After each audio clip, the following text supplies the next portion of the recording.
मेरा नाम है डॉक्टर उमैर अहमद ख़ान। तो टॉपिक स्टार्ट करते हैं। निमोनिया।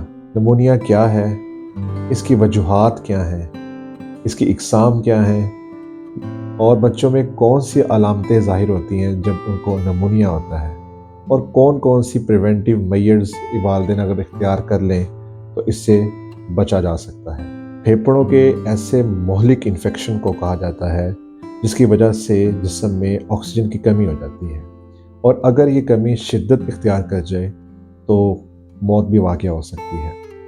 निमोनिया का सबसे ज़्यादा शिकार होने वाले बच्चे और उम्रसीदा लोग होते हैं। निमोनिया के मुख्तलिफ इक़साम हैं: bacterial pneumonia, viral pneumonia, fungal pneumonia. सबसे ज़्यादा 70 to 80% जो निमोनिया होता है वो वायरल निमोनिया होता है। इसके अलावा 20 to 30% बैक्टीरियल निमोनिया और 10 to 20% फंगल निमोनिया। अब बात करते हैं निमोनिया के कॉजेज़ की।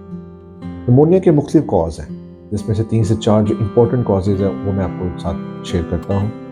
नंबर 1 कॉज लो इम्यूनिटी। बच्चों में अगर इम्यूनिटी कम होगी तो उसकी वजह से निमोनिया के चांसेस बहुत ज़्यादा बढ़ जाते हैं। लो इम्यूनिटी की वजूहात यानी बच्चे अगर मेल नरिश्ड हों, उनको proper carbohydrates, proteins, essential vitamin ना मिल रहे हों, तो वो बच्चे मेल नरिश्ड होते हैं, जिसकी वजह से इम्यूनिटी कम हो जाती है और निमोनिया के चांसेस बढ़ जाते हैं। सेकंड मोस्ट इम्पोर्टेंट कॉज जिसकी वजह से निमोनिया बच्चों में कॉमन होता है वो है एनवायरमेंटल चेंजिंग। जैसे आजकल लाहौर में बहुत ज़्यादा स्मोक है, एनवायरमेंट बहुत ज़्यादा पोल्यूटेड है, वो सबसे बड़ा रीज़न बनती है बच्चों में निमोनिया। और ऐसे घर जिसके अंदर बड़े जो हैं अडल्ट्स वो स्मोकिंग ओपनली करते हों, वो भी बहुत बड़े रीज़न बनती हैं बच्चों में निमोनिया कॉज होने। थर्ड मोस्ट इम्पोर्टेंट कॉज है पुअर हाइजीन। इसमें स्कूल गोइंग एज के बच्चे आते हैं। अगर किसी एक में इन्फेक्शन हो जाए निमोनिया का, तो एयर ड्रॉपलेट्स की वजह से वो इन्फेक्शन पूरे क्लास के बच्चों में ट्रांसफ़र हो जाता है। इसलिए ऐसे बच्चों में मास्क का इस्तेमाल लाजमी करना चाहिए। लास्ट मेन कॉज जो सबसे इम्पोर्टेंट कॉज है वो है टाइमली वैक्सीनेशन का ना लगवाना। हिफाजती इंजेक्शंस के अंदर न्यूमोकोकल वैक्सीन लगवाई जाती है, अगर वो ना लगवाई जाए निमोनिया के चांसेस बच्चों में बढ़ जाते हैं। अब हम बात करते हैं कि बच्चों में क्या सिम्टम्स निमोनिया में ज़ाहिर होते हैं।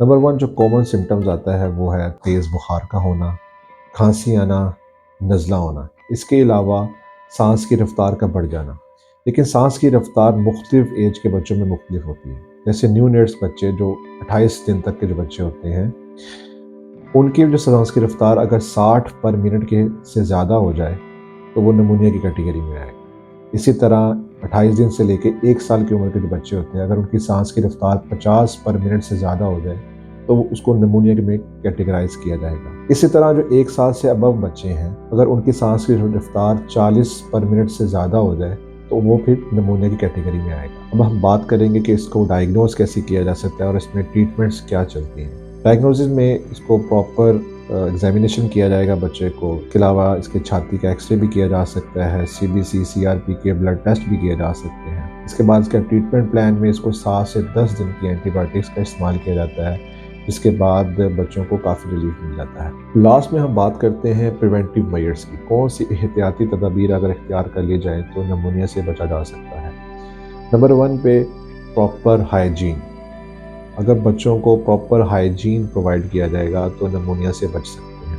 जैसे कि स्कूल गोइंग एज के बच्चे हैं, उनमें मास्क का इस्तेमाल कॉमन होना चाहिए ताकि एयर ड्रॉपलेट से इन्फेक्शन ट्रांसफ़र। इसके अलावा जो बच्चे घर में मौजूद हैं, जैसे इन्फेंट्स हैं, न्यू नेट्स हैं, उनमें कम से कम उनको टच किया जाए, और अगर गैदरिंग उनके अराउंड कम से कम की जाए ताकि जो इन्फेक्शन के चांसेस हैं वो कम हो सकें। सेकंड मोस्ट इम्पॉर्टेंट पॉइंट ये है कि बच्चों को टाइमली वैक्सीन लगवाई जाए।